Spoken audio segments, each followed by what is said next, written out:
This is M-Wire, Movie Week in Review. M-Wire is brought to you by Audible.com. Sign up today to get a free audiobook download at www.audibletrial.com/geekcastradio. Start today with a free 30-day trial with over 100,000 titles to choose from for your iPhone, Android, Kindle, or MP3 player. Don't forget to follow Audible on Twitter at audible_com. And now the latest and greatest in movies with M-Wire. Mr. Luthor, we're approaching the coordinates. This is where he learned who he was. This is where he came for guidance.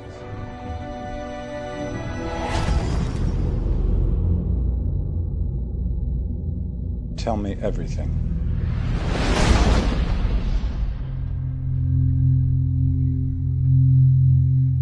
Let's start with the big question. Where did you go? Your father used to say that you were put here for a reason. You know, the world can always use more good reporters.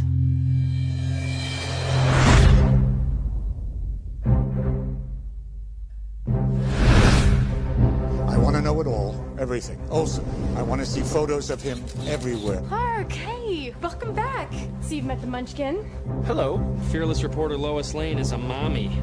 But if you ask me, she's still in love with you-know-who. Does he still stand for truth, justice, all that stuff? Superman Returns. How could you leave us like that? It's not easy for me to live my life being who I am, keeping secrets. The world doesn't need a savior, and neither do I. So long, Superman. Lex Luthor. You're bald. Cute kid. Come with me. You're not going to want to miss this. What's wrong? Lois and Jason are missing. I have advanced alien technology. But millions of people will die. Billions! Come on, let me hear you say it just once. You're insane. No! No, the other thing. Superman will Wrong!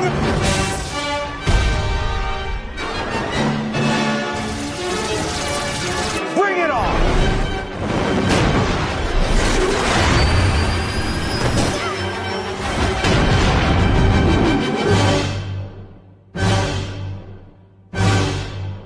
What do you got, Olsen? Look, in the sky, Chief. It's a bird. It's a plane. No, look, it's... You wanted to see me? Hello and welcome to the DC Spotlight Volume 2, M-Wire's Spotlight on the Superman films, which is brought to you by the Geekcast Radio Network. I am one of your hosts, Steve John Mike. Joining me is Movie Roll Dan. Hello. Hello. How are you? In another franchise, we're almost done. Joining us this time around, a third person, Michael Powers, also known as Booth Ninja. Hello. Hello. How are you? Good, how are you? Pretty good, pretty good. I'll be better after we get rid of this crap. If the listeners can't already tell where this is going, at least for me anyway. We are here today to talk about 2006's softcore porno where Bryan Singer basically sucked on Dick Donner's dick for an hour and a half. Ugh. God, I hate this movie. Superman Returns. Those are strong opinions. Holy crap. Yeah, I cannot stand this movie. Even after rewatching it, I want my money back from iTunes after renting this. Holy crap. Oh, God. All right, so I am the only one out of the three of us that did not see this in theaters. What was your initial reaction when you saw it in the theater, Dan? I remember being relatively enjoying it, but being somewhat underwhelmed. I think that was when I thought the whole idea of comic book movies were still not what it is today. And I remember being really psyched for Superman, finally seeing him on the big screen. We've seen Batman, we saw Spider-Man, now we're getting Superman. And knowing Bryan Singer was doing it and loving his X-Men movies, I'm like, okay, here we go, this is going to be it. And then, not that I disliked it, I just felt like, it wasn't what I was expected. I felt a little bit let down. and there was never the insipid hatred that certain people seem to have for the movie. I never really had that, but I never really returned to it either. So I think that kind of says something about it. But my initial reaction was okay. I thought it was okay. Like that happened, and that was basically it. What about you, Mike? What was your initial reaction when you saw it in theaters? Well, working at a movie theater, I think I actually saw it twice in 24 hours. Poor bastard. No, I previewed it, and then I turned around and actually bought tickets. So I saw it for free, and then I turned around and bought tickets to go to a show with my friends opening night, because I really liked it. It was, again, like Dan, I like Bryan Singer, but for me, I like Bryan Singer because of Usual Suspects. Yes, that's also true. I can't. But I also like the X-Men movies. But Bryan Singer, as far as I'm concerned, he gets a pass on just about anything because of Usual Suspects. Like, it's like, yeah, you could not like what he's doing, but he made that movie over there, which is awesome. It wasn't what, I couldn't really remember like the advertising for the movie. So on the Blu-ray, they put the trailers on there, so I was actually able to watch the trailers today too.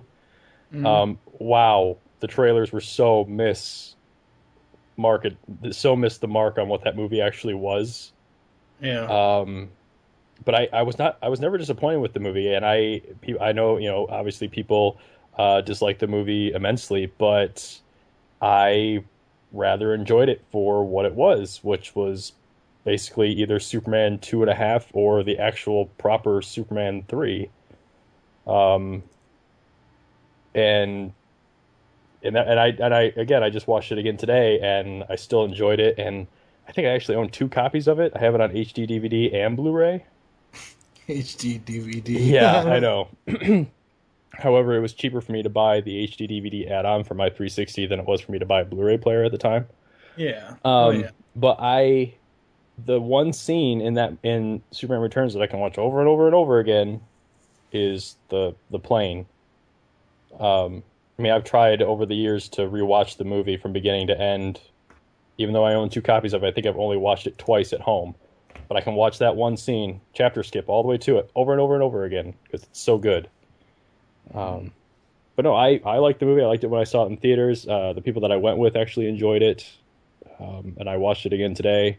Yeah, it's got its hokey moments. But I think that goes back to what Singer was trying to capture. So, as I said before, I didn't see this in theaters. I didn't see it till it hit media. The advertising for it, it didn't catch my eye. It wasn't one of those things where, for me, I'm not a fan of Lord of the Rings. I'm not a fan of Harry Potter. No one on this earth will ever get me to change my mind about that. But at the same time, I don't outright hate them. I respect the fact that they have their fans in that, but it's not for me at all. And, for me watching trailers, I either get excited or I'm like, meh, or, oh God, they're doing that. It's one of those things. That's just how I judge trailers. And as I've said many times before, everybody always, you can't just judge stuff by trailers. You have to wait to see. No. The whole point of a trailer is to get people to either watch the movie or not. That's the whole point of a damn trailer in anything, whether it's film, television, whatever. And Superman Returns, it didn't grab me. Yes, I admit and we'll talk about this a little bit later, but the casting of Spacey as Luthor was amazing and brilliant. And I loved Singer's X-Men films. I'm gonna have to go back and watch Usual Suspect because I don't think I've seen that. But it's one of those things where Bryan Singer did not set out to do his own take on the Superman mythos. He set out to copy and sequelize, or whatever you want to call it, the Richard Donner films. I don't like that. I don't like what he did with the film at all. Yes, there are moments that are cool. Yes, seeing Superman fly is cool. Don't get me wrong. But the actual overall story, the fact that 2006, we're in the 2000s. Justice League had just gone off the air a couple of years before. by the time 2006 rolls around, we have enough technology in the film industry that they could have done a Dark Side, a Brainiac, or something new, something that isn't a copy of fucking land rights. That was the first problem I had with the first Superman movie, was why is Lex Luthor, this mad scientist / evil businessman, doing a scheme with land rights, for Christ's sake? And this movie to me is just a copy of Superman 1 and 2. That's all it is. It's a piss-poor copy of the first two films. Thank God Bryan Singer didn't introduce time travel. Yeah, I really, really hate this movie. It just... And the other thing, okay, I know if you watch the first two Superman films, which is what this is based off of, yes... Christopher Reeve in Superman 1 is a little bit emo. He does kind of stalk Lois. Don't get me wrong, I can read those undertones, but I'm sorry. Bryan Singer took it to a whole new level in this movie, and it is just fucking horrible. I didn't get that, but... The whole thing of him, basically, he stalks Lois throughout the whole movie as Superman. There's that one scene where he is, looking through the house, and he's looking at the family together, and that... I could see that. That's kind of creepy a little bit. But I think with Superman Returns, what happens is the negatives are so large that that's all people remember. There are some dumb moments, I think, that stand out. And I think it reminds me there's it kind of reminds me of like Hulk in a way. And I think it's much better than Hulk, but there are... Specify which one, 2003 or 2009? Ang Lee's Hulk. Because there are... Okay. There are certain there are certain moments people always go to with that film. It's like that. This is why it fails, but they forget there are some successful things it does. I think overall Superman Returns is much better than Hulk, but I think there are certain moments that people always point to as this is why Superman Returns doesn't work. But those are really few and far between. When I go back and look at it, you talk about how it's just a copy of the Superman 1 and Superman 2. I don't think it really is. I think it's an homage. Yes, I think it relies heavily on those films, but a lot of directors and a lot of films do that. You can look at we did the James Bond franchise, and I think this is similar to those films. It takes a lot of those elements and kind of uses it and molds it into its own film. I think where it suffers the most is with the performances, because you have actors who can't make the characters their own. They're having to do their impressions of Christopher Reeve or their impressions of Margaret Kitty or the other actors, so they really can't make those characters their own, because you're always going to look at Brandon Routh and think what he is like compared to Christopher Reeve, so it's kind of unfair to Routh. But I kind of like certain things Singer does. Like, I love how he incorporates John Williams' theme. I love how he uses the Brando narration. I think those moments are really done well, and so I don't really mind the using what Donner did as an inspiration for this film. I mean, I don't know why that's.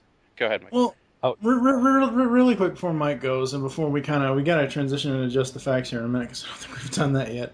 What I was saying earlier was, by the time 2006 rolls around, the film industry have the technology. They could have done. Justice League had just ended 2 years. Justice League Unlimited, the cartoon, had just ended 2 years previous.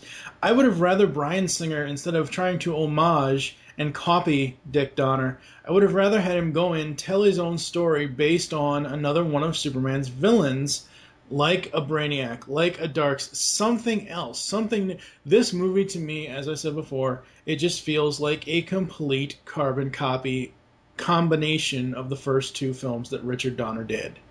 And that's why I don't like it.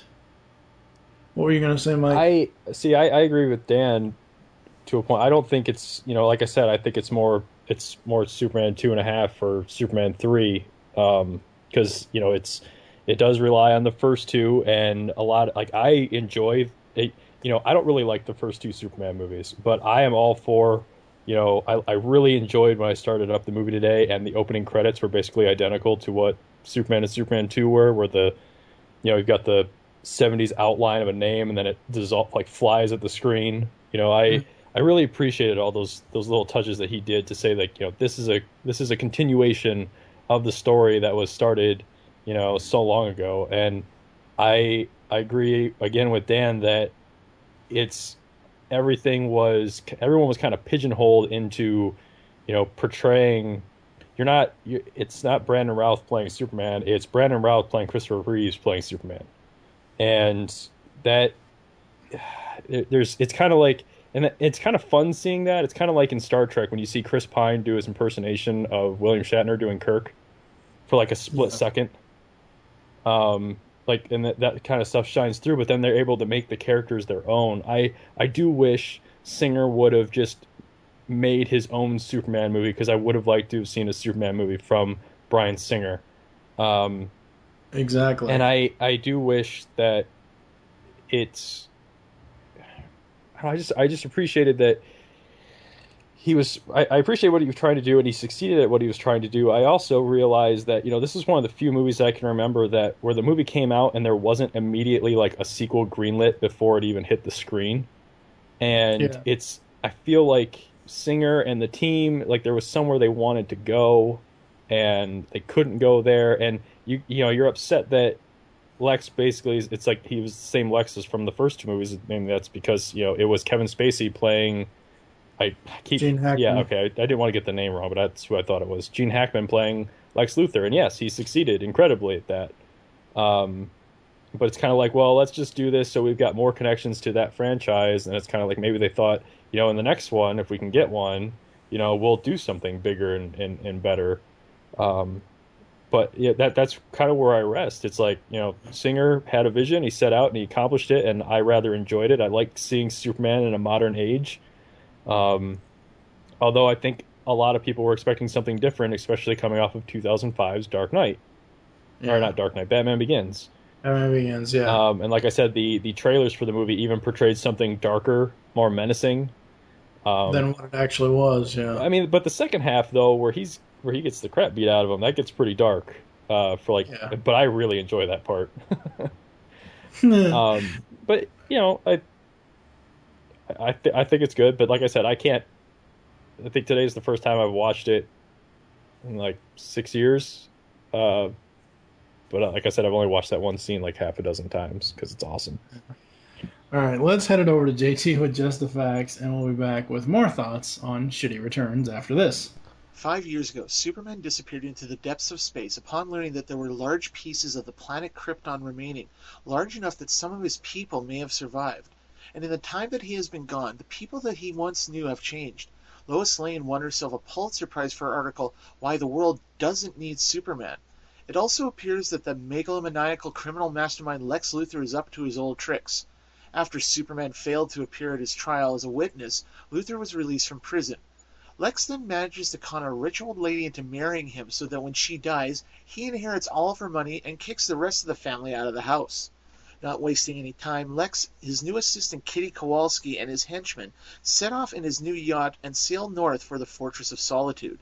Lex guides them to the fortress where he loots the Kryptonian crystals he finds inside. He also activates the holographic Jor-El and uses it to learn all about the planet Krypton and its crystals. But what of Superman? As it turns out, while Lex and company are in the fortress, Superman has arrived back on Earth, his crystal ship crash landing near Smallville, Kansas. He is found by his adoptive mother, Martha Kent, who takes her wayward son back to the farm to recuperate. Sadly, Clark reveals he made it to where Krypton once stood, but found no survivors. After spending a few days on the farm getting his head back together, Clark returns to Metropolis and to his job at the Daily Planet. He is welcomed back by staff photographer Jimmy Olsen and gruff but kind-hearted editor Perry White. Unfortunately, Clark is not met by reporter Lois Lane, who is currently on board a supersonic jetliner being used to launch a new space shuttle into orbit. But as the shuttle is about to launch, one of the docking clamps fails to release, causing both ships to tumble hopelessly out of control. Clark swiftly changes into Superman and saves the day.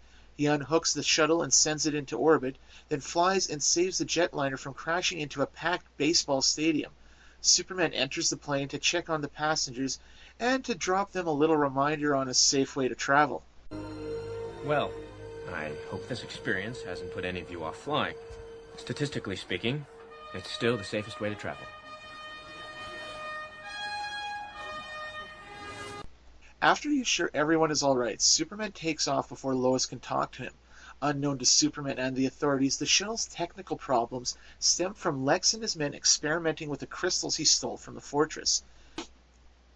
Lex has his henchmen Stanford drop a sliver from one of the crystals into a mini lake set in a train set in the basement of his new mansion. Unexpectedly, the crystal grows to an enormous size, destroying part of the basement and the house, while also knocking out the power for miles around. Returning to the Daily Planet, we find Lois hard at work trying to find the cause of the power failure, but Perry White orders her to find out everything about Superman's return instead. It's during this that Clark finally reunites with Lois and meets her fiancé Richard White, Perry's nephew, and their son Jason. Clark later changes to Superman and meets with Lois on the roof of the Daily Planet. Superman attempts to explain why he left, but Lois says she doesn't need an explanation.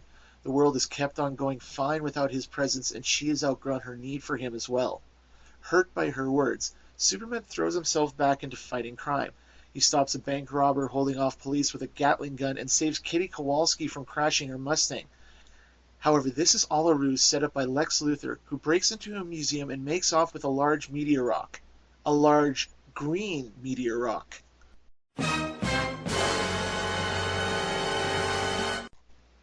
It's about this time that Superman returns to the fortress and finds the Kryptonian crystals missing.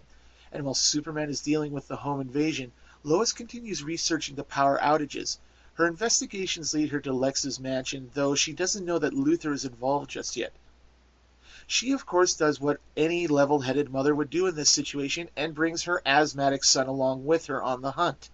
When they are unable to gain access to the mansion, Lois and Jason sneak on board Lex's yacht and are quickly captured by Luthor and his men. Taking them to the ship's library, Luthor reveals his plan to Lois and Jason. Still obsessed with land deals, Luthor plans to use the crystals to grow new continents that will wipe out most of the civilized world, and then he plans on charging the survivors exorbitant fees to live on the new land masses. Lex leaves Lois and Jason to be watched by one of his henchmen while he heads up on deck. Lex takes one of the Kryptonian crystals and loads it into a kryptonite shell, and then fires it into the ocean with a cannon. The crystal reacts with the water like before, growing a new island in a matter of minutes. However, the land is infused with kryptonite. Lois tries to send a fax to the Daily Planet warning them about Luthor's plan, but she is discovered by the henchman guarding them. But before anything can happen, the henchman is crushed by a piano, thrown by Jason. Small, unassuming, asthmatic Jason. 3 guesses who his dad really is. Upon learning what has happened, Lex has mother and son locked in the ship's pantry, and then he and his people abandon the yacht for the new island. But back in Metropolis, Richard finds the fax and takes off in a seaplane to rescue Lois and Jason. Clark attempts to follow as Superman, but must save the city from the resulting tidal wave/earthquake the island has created. Superman does what he does, stopping fires, saving lives, and averting a dozen catastrophes at the same time before heading out after Richard. He finds the seaplane near the skewered remains of the yacht and rescues Richard, who had become trapped with Lois and Jason. After making sure Lois and Jason are alright, Richard takes off with them, and Superman flies off to confront Lex once more. Superman lands on the island and challenges Luthor, realizing too late that the island is laced with kryptonite. His strength gone, Superman is easy prey for Lex's minions, who deliver a horrible beating on the Man of Steel. Lex delivers the coup de grace, stabbing Superman with a kryptonite shank and tossing him into the churning waters below. Barely alive, Superman almost drowns, but is rescued by Lois and Richard, who return to help him. Lois removes most of the kryptonite from Superman's wound. Superman wakes and thanks them for their help before flying away to deal with Luthor. Superman flies up above the clouds and absorbs a massive dose of sunlight to counteract the kryptonite poisoning. He then burrows into the seabed below Luthor's island and carries it into space and tosses it away before succumbing to the kryptonite radiation.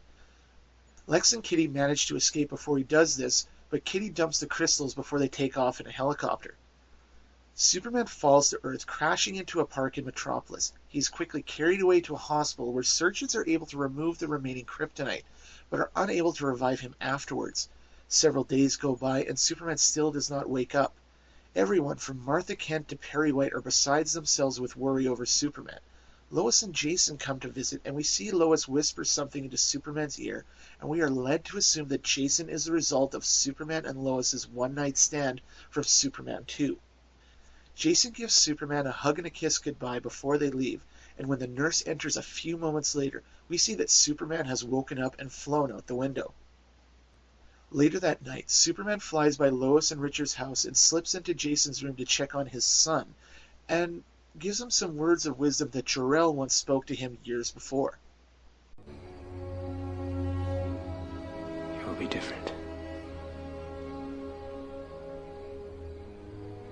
Sometimes you will feel like an outcast,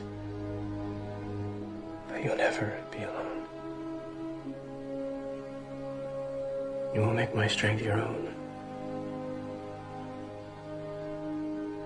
You will see my life through your eyes as your life will be seen through mine.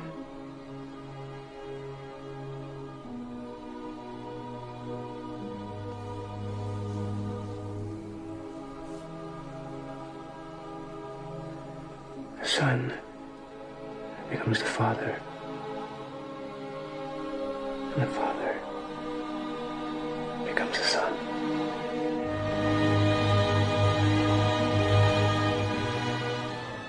Lois is outside when Superman leaves and asks Superman if they'll ever see him again.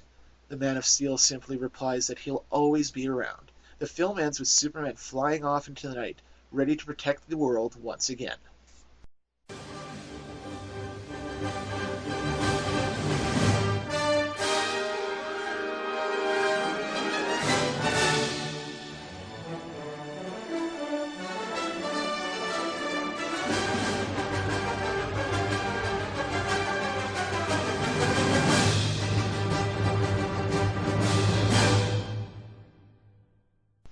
After nearly 2 decades away from the silver screen, The Man of Steel returned to theaters with Superman Returns on June 21, 2006.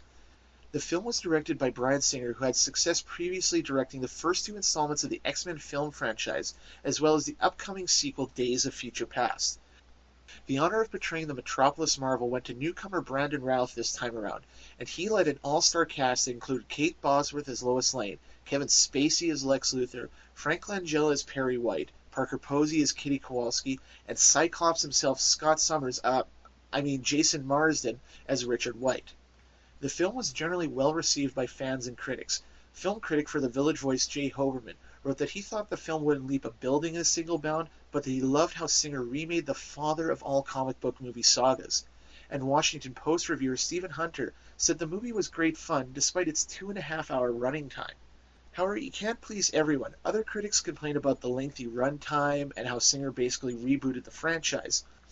This film, like so many others I've talked about before, had a plethora of famous actors and actresses vying for the various roles. Actresses looked at for Lois Lane included Alicia Cuthbert, Keira Knightley, and Kerry Russell. Johnny Depp was looked at for both Lex Luthor and Superman's dad, Jor-El.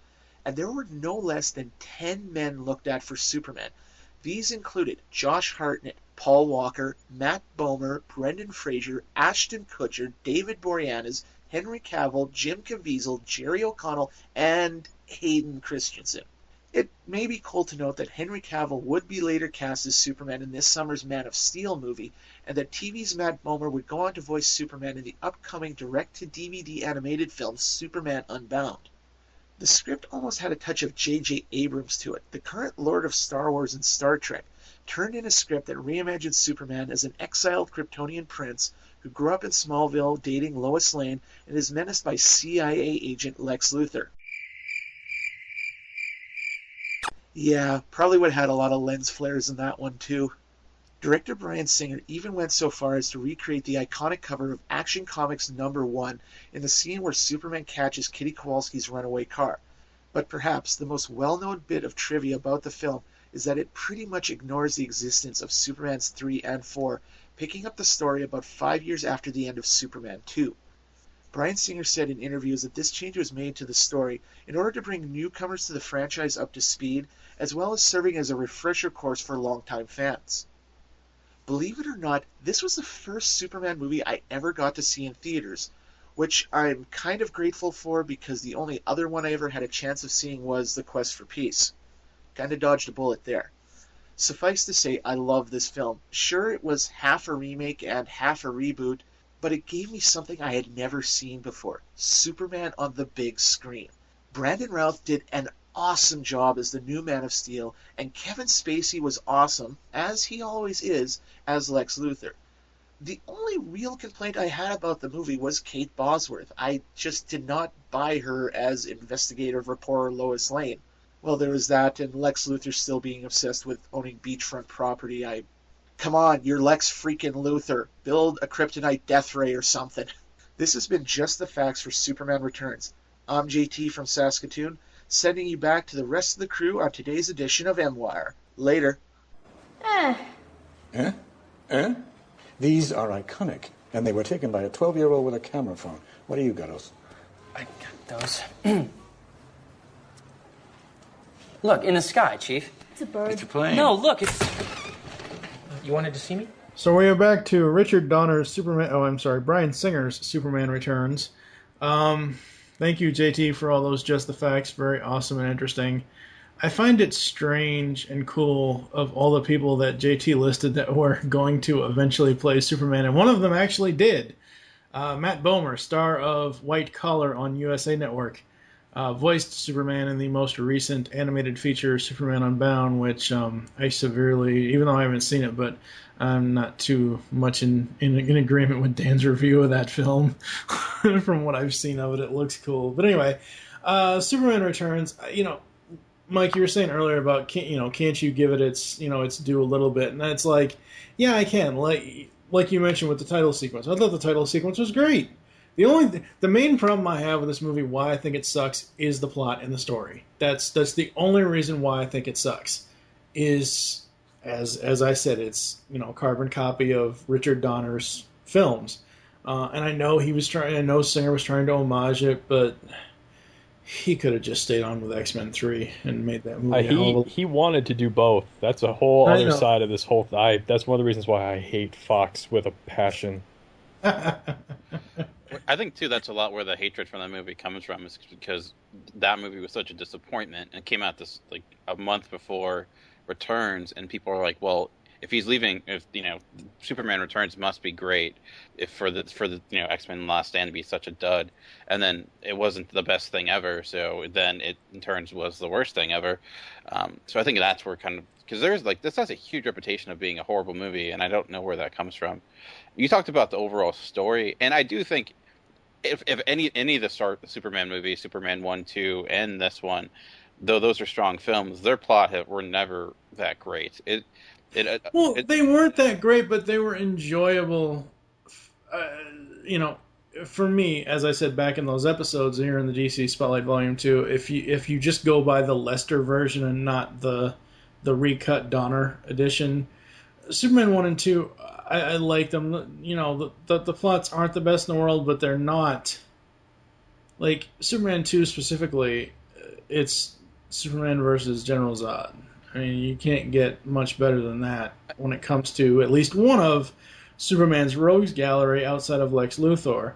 And I just wish by 2006 that they would have done something different with Lex. Something that wasn't homaging Richard Donner. Something that was just new and different. You could have, like I mentioned earlier, Justice League Unlimited ended 2 years before this. You could have had a human-computer mind meld with Luthor and Brainiac, like what they did in Justice League Unlimited. I would hope not. You also have to consider the fact that this is the first, where Superman is coming from, and Superman isn't the easiest sell in the world, and you're taking a huge risk with this film. And I know we want to say, why can't they do Brainiac? Well, because he's called Brainiac. It's that character is going to be difficult to sell to a general audience on your first film. When you're doing Superman 2, like Superman Returns again, or what have you, you can bring in more of the rogues gallery. But when you're coming back, people want to see your big bad. Who is going to be that character? And I understand why they went with Lex Luthor. Yes, he's continuously with this ridiculous land obsession, which is kind of unnecessarily, especially in the internet age when land is not nearly as important as it used to be. But what I liked about Luthor in this was I love Spacey. I thought of all the actors, he was the one actor that did make the character his own, and he didn't really rely on what Hackman did at all. This was Spacey being hammy. Like he's taking like his character from Swimming with Sharks and melding it with his own Lex Luthor, and he's really just smarmy, and he has a strong menace to him as well. So I love Spacey's performance in this. Does the story matter? No. I think what drives this movie is not necessarily the plot. It's the characters. That's what's driving the movie forward, and I'm fine with that because I enjoy these characters, and I enjoyed kind of seeing them interact again. So.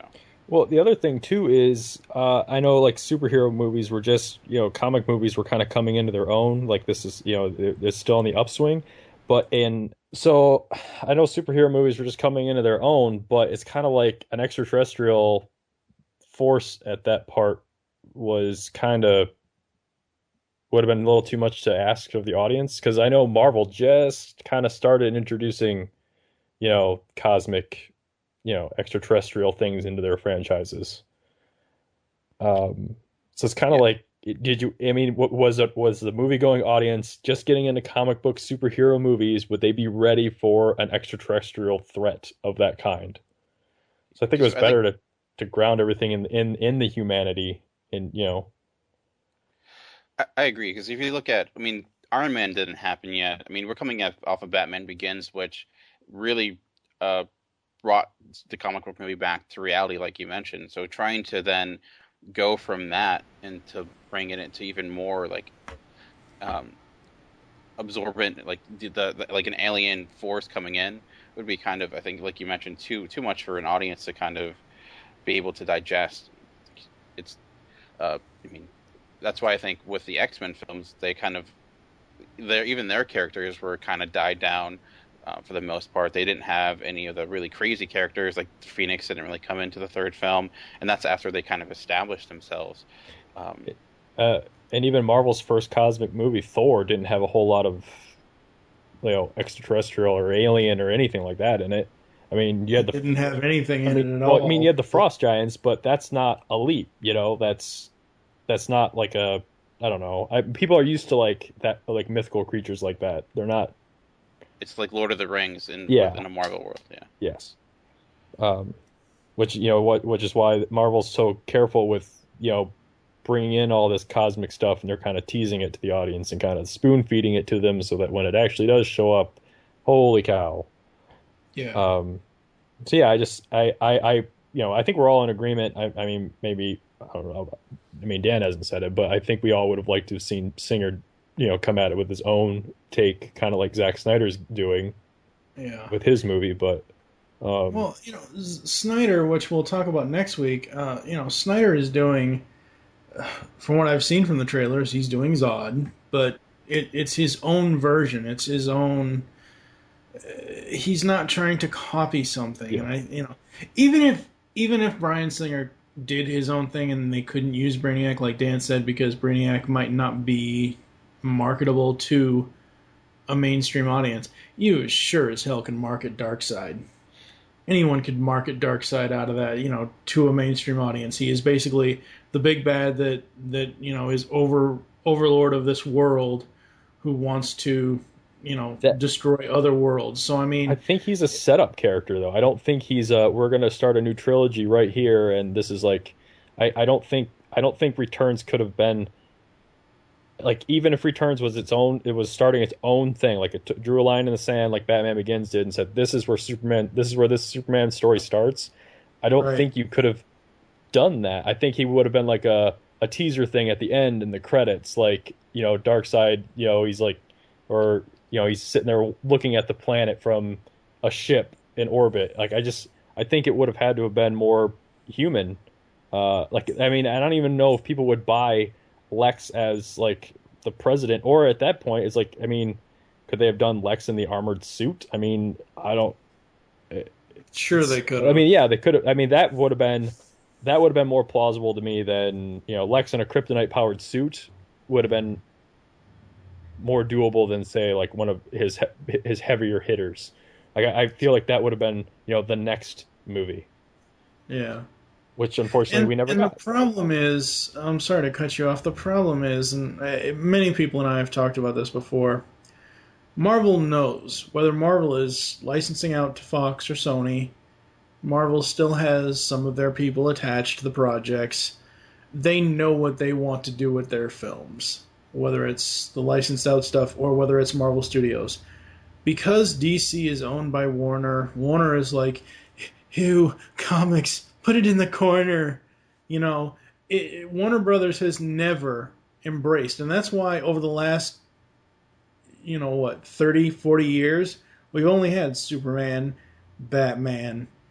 Sure, there was Green Lantern and Jonah Hex and stuff like that, but that's not really the big, like, Green Lantern could have been amazing. It really could have been if they had gotten the right person to write that script and that story and gotten the right actress to act that movie. But with Warner Brothers, they're like, unless it's Batman or Superman, it's not going to sell. But I'm to be fair, Sorry, Dan. Go ahead. To be fair to the DC, though, I think Marvel was more on the forefront for movies, a lot out of necessity because of where they were as a company. So they kind of had to, put their movies for, right. Be more. But and I understand that, but what I'm saying is, like, if DC Entertainment, which is what is their entertainment brand part of the DC Comics thing, is if DC's entertainment division was its own thing and was allowed, like Marvel Studios is now, to do their own things, DC would do such great heights for films.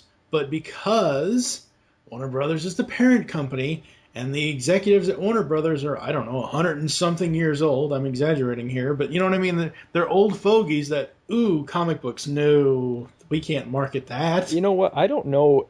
Honestly, Warner Brothers has done really well movie-wise. I'm wondering how much that is, and I'm going out on a limb here, and I'll just come out right here and say I'm not the biggest DC fan in the world. I love the Justice League cartoons. I love, the Timverse, all that stuff. I eat it up. Love it.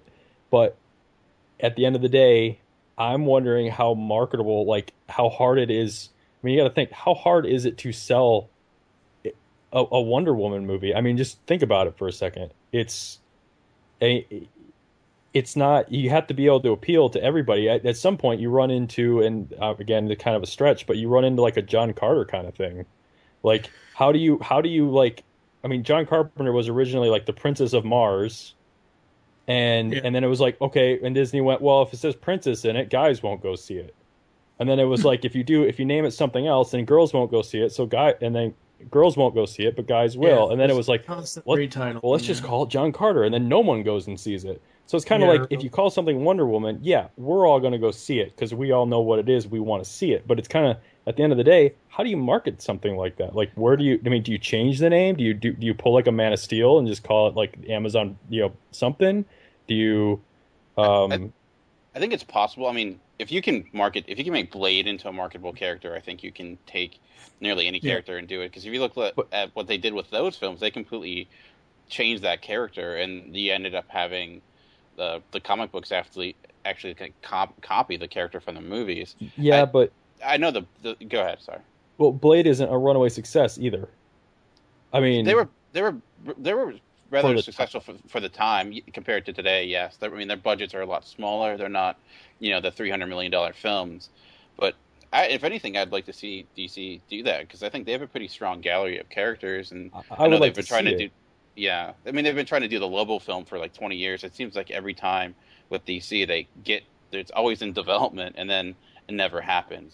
And I do think like you mentioned, Mike, that some of those characters are harder to market, like the Flash, like a guy who runs really fast. It's kind of hard, and their characters are so powerful and so godlike in a way that they are hard to relate to. I mean, that's an issue that Superman has. And people always point it for Superman, but you could say the same thing for all their characters except for Batman, which is why Batman has been such a success. But and Iron Man too. I mean, yeah, they're both just guys with money and a suit. Yeah, and out of those movies spun, Marvel spun everything out of Iron Man, but right, But my point here is not necessarily the most obscure characters in DC, but like say you have a new Batman movie that introduces, Dick Grayson Robin and Barbara Gordon Batgirl. You could then, 2 or 3, 4 or 5, 6 years down the line, you could have a Nightwing movie or a Batgirl movie. You could do with the characters that people, like most people know. Because comic book culture today it's infused everyday life with almost anyone, even the mainstream audience. So you could do those movies. Granted, someone like maybe Martian Manhunter you might not be able to do, or someone like Mr. Terrific, or Star and Stripe. You might not be able to do the more obscure DC characters, but again, my point here is the main problem is Warner Brothers won't allow them to even try. Not to interrupt you here, but Catwoman says hi. And Steel. No, I know. Well, yes, nobody.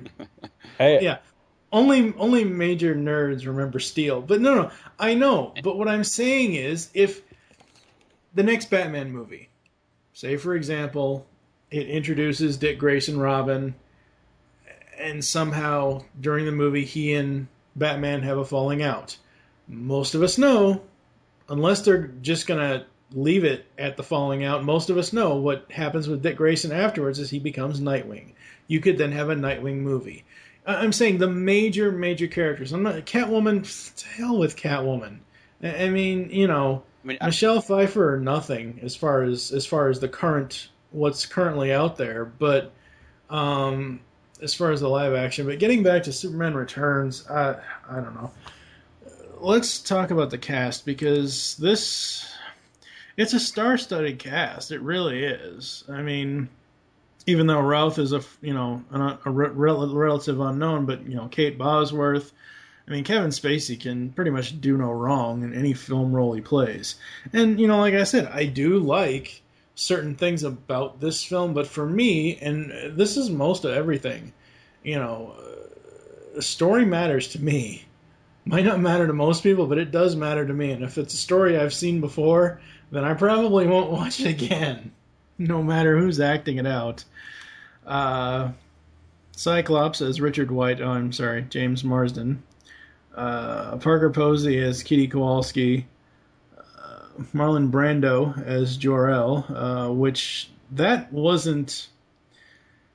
Yeah, that was all reshot stuff, or not reshot, but reused stuff from Superman 1 and 2. And I actually liked that. I mean, we talked about using Singer doing Superman 2.5 or Superman 3.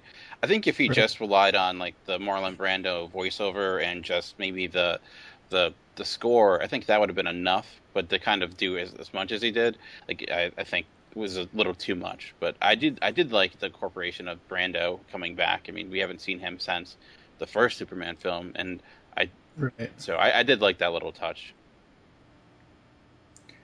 Yeah.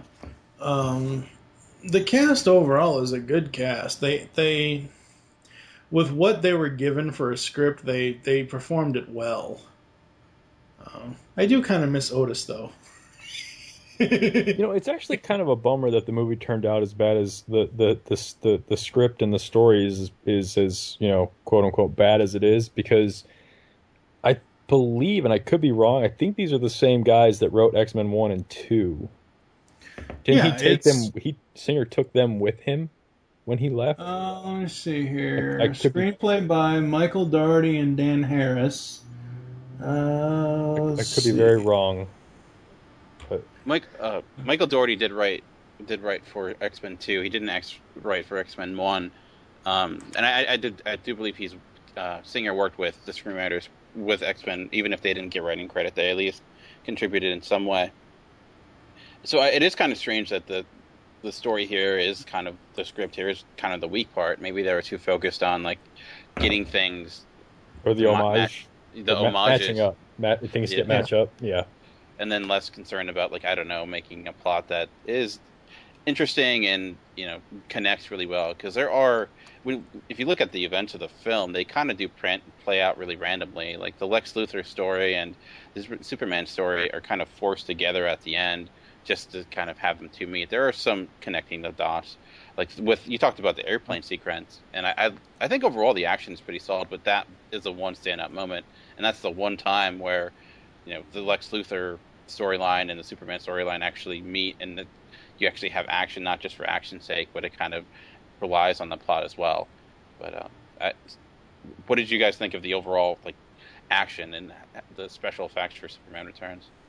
I love the effects and stuff and the action. The action was great. It really was. Of course, you got to squint to see the S on his chest because it's so friggin' small. It's not that small. It compared to Man of Steel, it's fucking small. You know what? On my TV, I can see the little S's inside the S, so it's not that small. Wow. Like I said, I like the plane scene. I love it. I like all the minute detail that's in there, and the sense of speed that he's able to convey. And I joked about it at the time.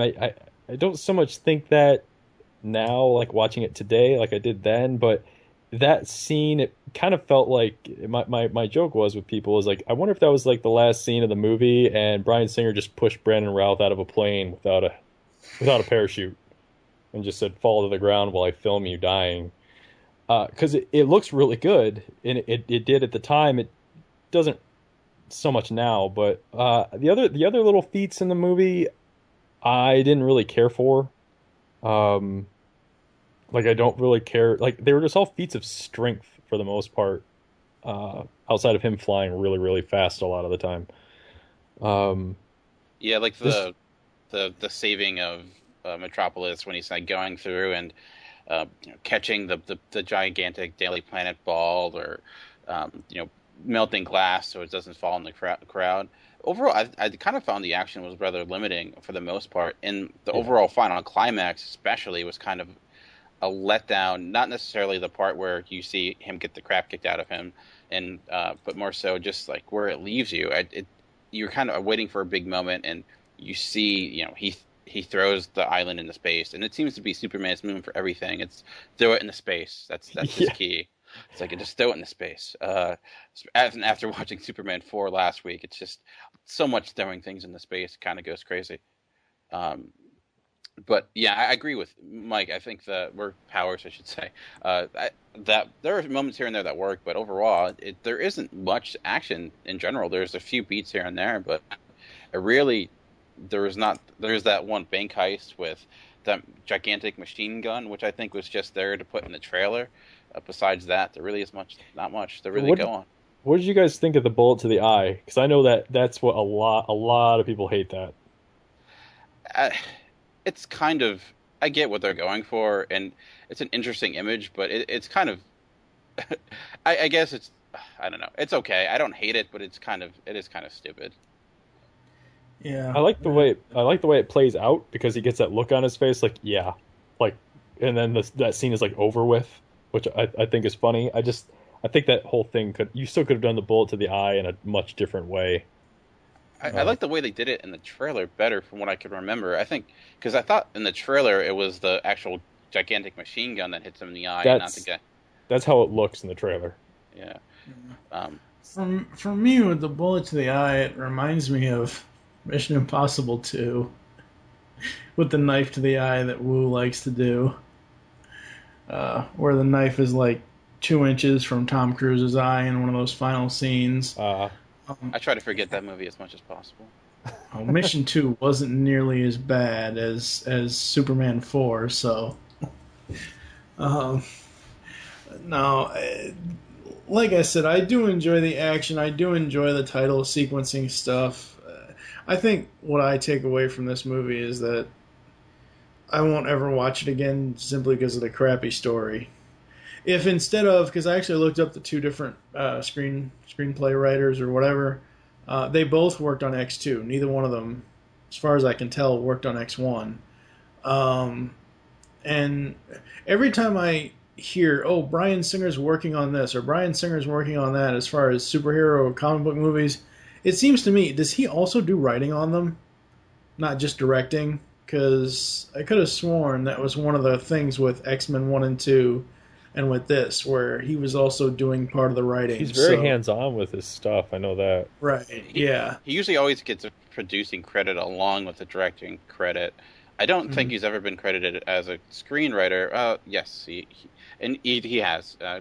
He's been credited for both X-Men films along with First Class as well. I forgot that he came back to help work on First Class.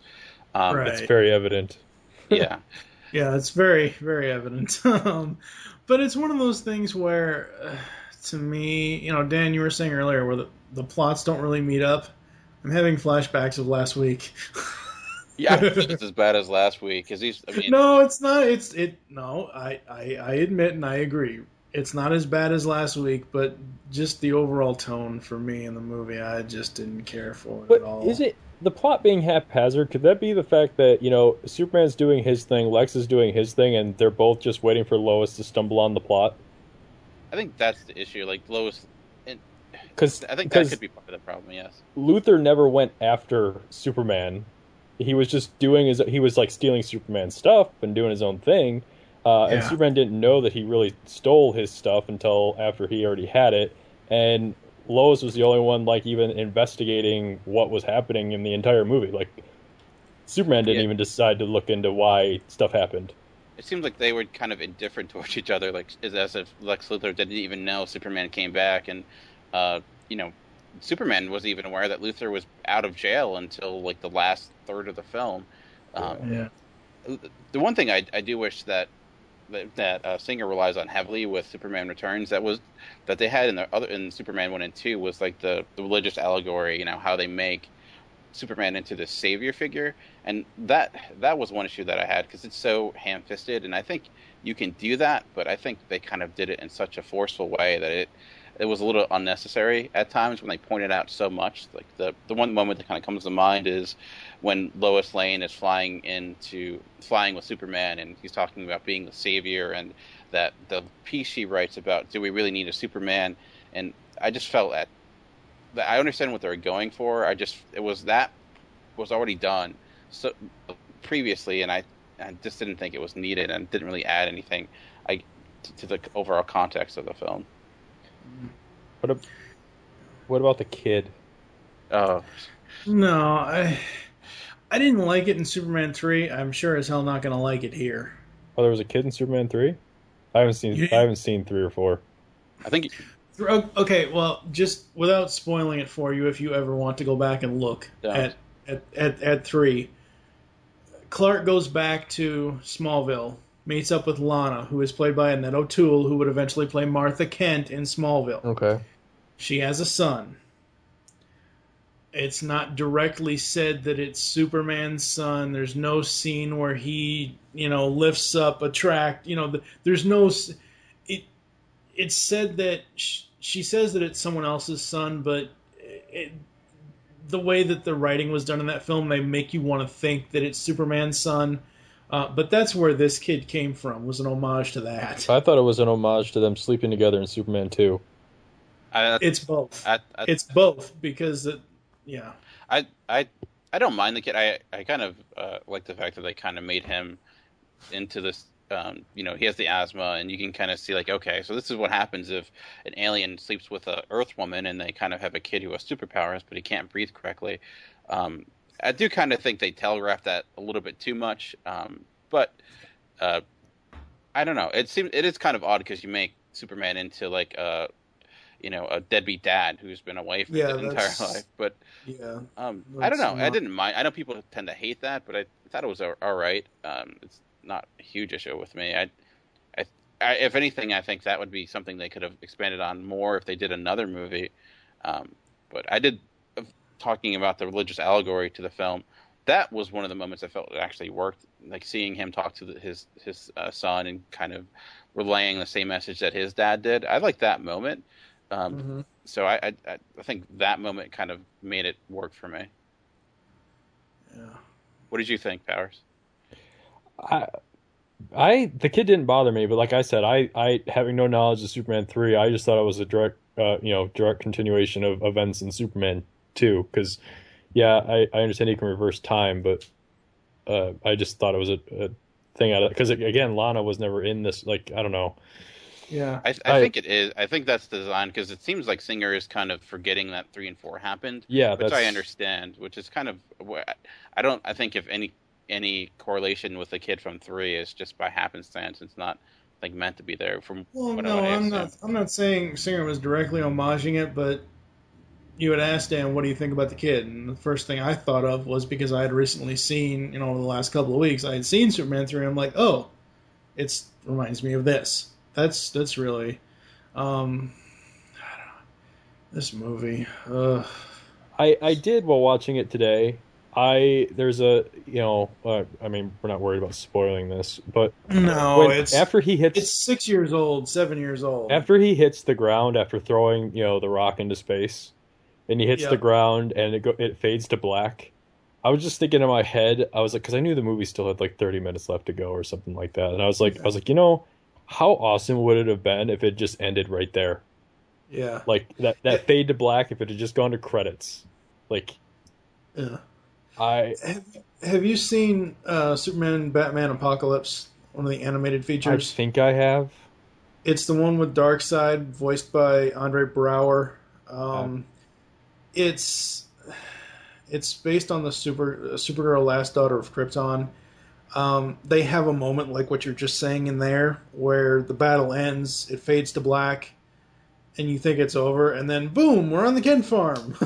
So, yeah, I know what you're talking about with that moment. I mean, and it would have been cool if they just ended it there. Because I obviously I don't know if you guys have done like the Into Darkness record or anything like that, but not yet. I just have this huge issue. Like Into Darkness made me very much aware of this issue that I have with a lot of Hollywood movies right now, and that they are too afraid to, wow the audience or shock the audience into anything. And I just think like if they had the movie had ended with him like looking dead in that crater, like, and if they knew that they were going to get a second one, right? If he had just died, if it looked like he had died, that my mind would have been blown. I'd be like, man, I cannot wait for the next one. Yeah. Yeah. Man, thoughts? Yeah, I mean, I wouldn't mind that. I think that last 30 minutes of the film is probably the weakest of it. So if you eliminate that, I think that would probably overall make it a better movie. And like you said, Mike, there is this really huge hesitation of leaving on a down note. It's almost if they're so obsessed with the cinema score that they don't want people to walk out and have be disappointed or have any type of negative thoughts. So it's always going to be upbeat. So I thought that would definitely be a ballsy move if they're like end it like Superman. Maybe he's dead, maybe he's not, or they end at the when they show the newspaper that Superman's dead. That would have been interesting because it's just like, wow, he may actually be. Yeah, that would have been cool, and it would have been very, very interesting. It would probably make the film even more decisive, but hey, more power to you. Yeah, it's just, I don't know. And it's kind of, it was never more evident to me than when I sat down to preview Into Darkness with my wife, and she sat down right next to me. She looks at me and she goes, "If anyone dies in this movie, I'm not watching the next one." And it's like, and I'm like, and in my head I went, that is the problem that all movies face right now. That is why they will not, they won't try to shock the audience. It's. Yeah. And we know that they're on for 3-picture deals or 4-picture deals. Like that news is so prevalent today that people know that going in. So even if they do kill a character, like, well, I know he's going to be in three movies he has to make, so he's coming back. So I think you do kind of run into that issue. Like, I would love to see a Marvel film. Who knows if Robert Downey Jr. is coming back? So okay, kill him off. That would be a good way to kind of deal with it. I would love to see that actually happen. So I mean, that's one of the reasons. I'm sorry getting off track here, but we kind of just dived into this pulling punches stuff. But that's one of the issues I had with the Avengers is that whole last scene with Iron Man and the missile. They had already announced Iron Man 3 like 4 days before the movie came out. So I'm like, well, clearly nothing happens to him. So I wasn't even. Yeah, but in that moment in that movie, when you if you hadn't seen that news, you'd be like, "Oh my god!" Exactly, and then it's like, how many people are like us that are aware of these multi-contract deals, and how many people just are like, "I'm going to go see this movie because this guy's in it. I saw the trailer, and this guy's in it," and then it's. Then I think the vast majority probably have no idea, but I think the core, the people that are going into it because they love the characters before the movie was ever made, they probably do know. But so it's kind of like that's kind of a think you're damned if you do, if you're damned if you don't as a screenwriter, because you're making them so far ahead of time that you have no idea what's going to happen. So it does suck, especially when a trailer has like one of the final money shots in it, and then you're kind of waiting for that to happen, because that also was an issue with that moment, because well, I saw in the trailer the Hulk catches Iron Man, and that hasn't happened yet, so I know that's going to happen. So I think that's like there's so much we go into with a movie that it's hard to be surprised. Yeah, and then the other thing is too, when you try to market the next movie, it's how do you put a trailer out there for a Superman movie without putting Superman in it after you've shown him dying in the previous one? You've already spoiled something. Yeah, that's true. All right, we're going to take a quick break, and then we're going to come back with our final ratings and final thoughts on Superman Returns. We'll be back after word from Dante Hicks. It ends on such a down note. I mean, that's what life is, a series of down endings. Coming to Grand Rapids, Michigan on September 21st and 22nd is GrandCon Gaming and Comics Convention, presented by Celebration Cinemas. Join us in playing or chatting it up with fellow enthusiasts in a community that understands your passions. Get lost in the adventure of your favorite role-playing game. Admire costumes and art from vendors and attendees. Meet the creators behind your favorite mainstream and independent games and comic books. Check out unpublished games and sneak peek at things to come. You can get all this and more at GrandCon. For more information, please visit www.grand-con.com. We are back. Mike, what do you rate this 0 to 5 stars? Oh, man. Conservatively, I mean, if I don't know, 3.5, 4. I really liked it. So, yeah, probably I'll say 4, because I actually do like this movie. It's not, obviously it's not cinematic gold, and it does have some of its hokey moments, but I think that's because of we keep throwing around the word homage. I just think of it as a direct sequel to I think it's just him trying to maintain a vision that was set out by the guy that had the franchise before him. And I think the movie succeeds in doing exactly that. So, yeah, 4. Dan? I do think it's overall successful. I do think the issues there are relatively some really huge problems with it, but I think the successes outweigh the problems. So I give it a solid 3, which is I liked it. I don't I think it can improve on certain things, but overall I think it's a solid effort. I think the issues far outweigh the good parts about it, so I'm going to give it a 1. I don't like. If we weren't doing this spotlight, I would have never watched that movie ever again. I wouldn't have either.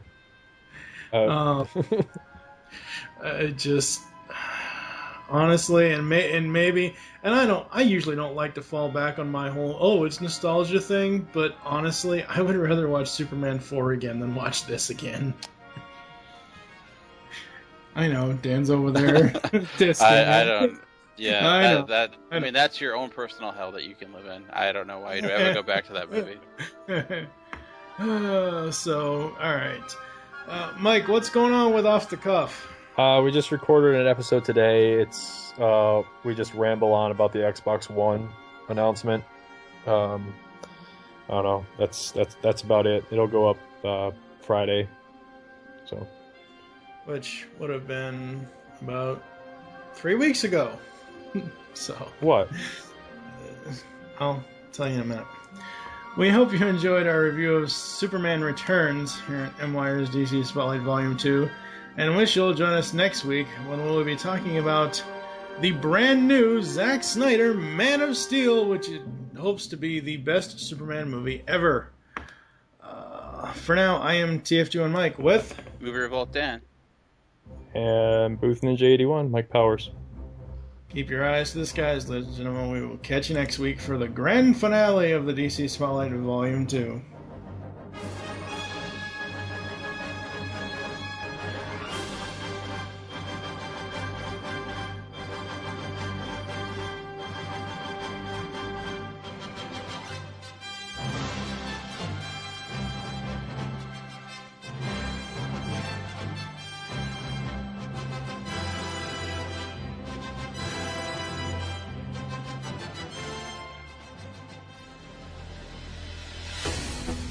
You've just listened to Movie Week in Review on GeekCastRadio.com. If you would like to leave feedback on the show, there are many ways to do so.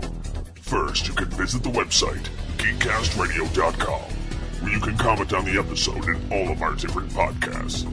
Be sure to rate our show on iTunes and leave us feedback. You can follow us on Twitter at GCRNMwire. Become a fan of us on Facebook by searching Geekcast Radio Network. You can email us at feedback@geekcastradio.com. Call the voicemail line 502-526-5821. Please remember to tell us the show you're leaving the message for and your name. So until next time, unleash the geek in you. In a world, there, I said it, happy,